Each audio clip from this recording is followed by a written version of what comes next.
Les gars, le match Espagne-Belgique. Est-ce que vous avez eu l'opportunité de suivre ce match? Non, mais franchement, est-ce que vous avez eu l'opportunité de suivre ce match? Franchement, Espagne a proposé un jeu XXL. Un jeu de haut niveau. Sans doute leur meilleur match. Je ne les ai même pas vus comme ça face à l'équipe du Portugal. Ils n'ont pas pressé comme ça face à l'équipe du Portugal. Donc aujourd'hui, là seulement, il faut dire qu'ils ont... Est-ce qu'on va dire même maîtriser ou bien dominer?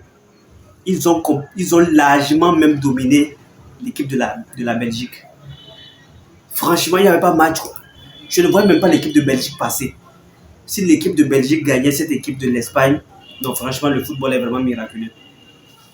Il n'y avait même pas possibilité, quoi, en fait. Mais le seul problème, c'est que ils n'ont pas des attaquants pointus. Ils n'ont pas ces attaquants tranchants, en fait. Lamine Yamal manque un peu d'expérience encore. C'est vrai, il a fait un très beau match. Il a fait un très beau match. Mais il manque encore d'expérience. Vous allez constater que lors de la deuxième partie, il a raté pas mal d'occasions. Pas mal d'occasions. Il prend la boule, il essaie de dribbler, mais ça ne marche pas. Sa technique est déjà connue d'avance. Donc il lui faut retravailler encore, surtout ses finitions en plus. Il a fait au moins plus de 3 à 4 tentatives. Donc Thibaut Courtois prenait ses boules. Donc il lui faut encore, sans parler même des tentatives qu'il a faites, et ça n'a même pas été cadré en fait. Il lui faut revoir ses finitions. Toute cette Espagne-là, toute cette équipe d'Espagne, et Lamine Yamal n'a marqué qu'un seul but. Un attaquant. Un seul but. Vous imaginez cela? Non mais franchement, ça là, la France va manger l'Espagne. Hein? Regardez, on prend même l'équipe de la France, elle est complète quoi. Attaque, milieu, défense. C'est peut-être le gardien, on peut craindre un peu.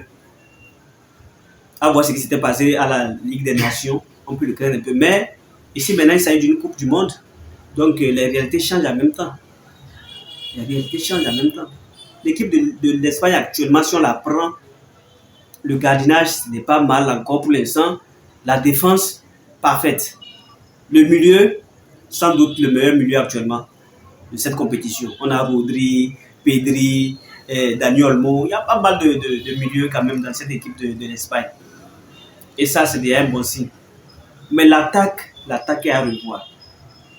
Franchement, l'attaque est à revoir. Jusqu'à un moment donné même, Correa, ou bien comment on l'appelle même, le défenseur espagnol là, il monte. Il devient un attaquant en fait. On va dire même qu'il n'y a pas d'ailier espagnol sur le terrain. À part le côté de Lamine Yamal qui chauffe un peu. Et on va aussi le constater que le remplacement du coach espagnol a abouti un peu avec l'entrée de Nico Williams sur l'autre côté. Il a travaillé un peu. Nico Williams a travaillé. Je ne sais même pas pourquoi le petit on ne le met pas en première partie. Franchement, il a changé le jeu. Il a complètement changé le jeu. Et donc si ça va continuer comme ça, je crois bien que quelque chose va se passer entre le match qui va opposer la France et l'Espagne. Il y aura match. Il y aura match. Mais pour l'instant, je ne vois pas cette attaque de l'Espagne créer quelque chose face à l'équipe de France. Ça serait très compliqué. Regardez, Belgique, cette petite équipe-là, c'est vrai, ils ont gagné pas mal d'équipes, mais Belgique face à l'Espagne, il n'y a pas match. Il n'y a pas match. Il faut dire que l'Espagne n'a pas des attaquants, sinon cette équipe de Belgique aurait pu encaisser plus de 5 buts. Non mais franchement, ils auraient pu encaisser plus de 5 buts. Et il faut dire même que Thibaut Courtois a été blessé. Sinon, leur deuxième but qu'ils ont gagné là, c'était Thibaut Courtois qui était dans le camp. Mais le gars allait prendre ça très rapidement. Le gars allait attraper ça. Le gardien qui était dans le camp là, il manque d'expérience. C'est normal, c'est un deuxième gardien. Donc il manque d'expérience. Ça là seulement là. Il a d'abord même laissé la boule faire un petit rebond avant de pouvoir prendre ça. Donc quand ça fait déjà un rebond, subitement quand ça reprend encore, ça revient avec une sorte de pression. Donc tu ne peux pas prendre ça. Or c'était un gardien expérimenté, beaucoup plus expérimenté. Il n'allait même pas laisser que la boule fasse un rebond.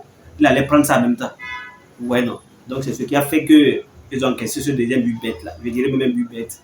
Parce que ça là, l'Espagne, non, je ne voyais pas l'Espagne gagner ce genre de but là à la dernière minute. Franchement.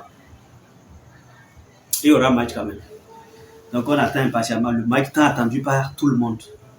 Parce qu'avec ce qui s'était passé en Ligue des Nations là, les Français veulent coûte que coûte prendre une revanche. Et ça va chauffer. Tenez-vous bien, ça va chauffer. À mon humble avis, ce serait sans doute le plus beau match de cette compétition. Disons même la finale. Ça, c'est pas une demi-finale, c'est la finale qui est là comme ça. Parce que ça, là, la finale ne sera plus intéressante, quoi, en fait. C'est la finale qui est là comme ça, France-Espagne. Mais cette affiche, c'est la finale, en fait. C'est la finale. Bon, c'est ça la vie. Et c'est mon avis qui est là comme ça. Là, vous êtes portez-vous bien. Si vous aussi, vous avez des avis, veuillez les laisser en commentaire. Et ensemble, on va décortiquer. On se dit à la prochaine pour une nouvelle vidéo. Ciao.